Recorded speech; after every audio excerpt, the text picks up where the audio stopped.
കരുനാഗപ്പള്ളി മണ്ഡലത്തിലെ UDF സ്ഥാനാർത്ഥി CR Mahesh നാമനിർദ്ദേശ പത്രിക സമർപ്പിച്ചു.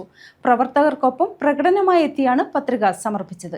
വരണാധികാരിയായ തഹസിൽദാർ സുജാത ദേവിക്ക് മുൻപാകെയാണ് പത്രിക സമർപ്പിച്ചത്. കരുനാഗപ്പള്ളി മണ്ഡലം UDF സ്ഥാനാർത്ഥി CR മഹേഷാണ് നാമനിർദ്ദേശ പത്രിക സമർപ്പിച്ചത്.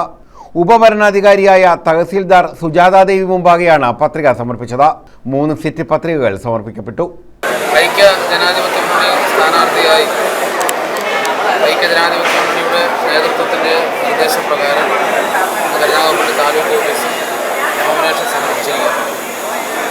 ആദ്യത്തെ തെരഞ്ഞെടുപ്പിൽ പരാജയപ്പെട്ടപ്പോൾ, രണ്ടാമത്തെ തെരഞ്ഞെടുപ്പിൽ വിജയിച്ചപ്പോൾ ഈ നാട്ടിലെ മുഴുവൻ ആളുകളും എന്നോടൊപ്പം ഉണ്ടായിരുന്നു. ഞാനും നിങ്ങളോടൊപ്പം ഉണ്ടായിരുന്നു.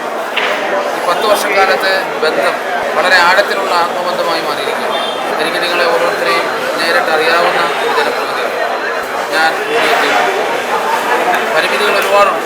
ആ പരിമിതികൾക്കകത്ത് നിന്നുകൊണ്ട് നാടിൻ്റെ വികസനത്തിന് വേണ്ടി ആത്മാർത്ഥമായി പരിശ്രമിച്ചിട്ടുണ്ട്. എൻ്റെ ഹൃദയം, എൻ്റെ ജീവിതം തന്നെ ഞാൻ നാട്ടുകാർക്ക് നിങ്ങൾക്ക് ഓരോരുത്തർക്കും സമർപ്പിച്ചിട്ടുണ്ട്. എനിക്ക് നിങ്ങളില്ലാതെ മറ്റൊരു ജീവിതം. തീർച്ചയായിട്ടും നിങ്ങളിൽ ഒരുവനായ ഈ എളിയവനെ ഒരു തവണ കൂടി നിയമസഭാ അംഗമായി നിങ്ങൾ തിരഞ്ഞെടുക്കണം.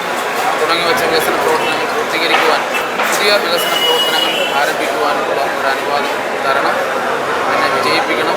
വളരെ വിജയത്തോടും താഴ്മയായി ദൈവത്തിൻ്റെ UDF ജില്ലാ ചെയർമാൻ KC രാജൻ, UDF നേതാക്കളായ KG Ravi, M Ansar, Vajath Ismail, Thodiyoor Thaha, Tashkent Kattusseri, Madathinethu Vijayan, MS Shoukath, P Raju, Kuttiyil Nasar, Ellayyath Chandran, LK Sreedevi, Bindu Jayan, Chittumala Nasar, advocate KA Javad, BS Vinoda, നഗരസഭാ chairman P Somarajan, Ochira block panchayat president Mohanan, N Krishnakumar, Sreekala Biju, PD Arunraj, Najeeb Mannayil, Varun Alappad തുടങ്ങിയവരുടെ നേതൃത്വത്തിൽ പ്രകടനമായാണ് പത്രികാ സമർപ്പണത്തിനായി CR മഹേഷ് എത്തിയത്.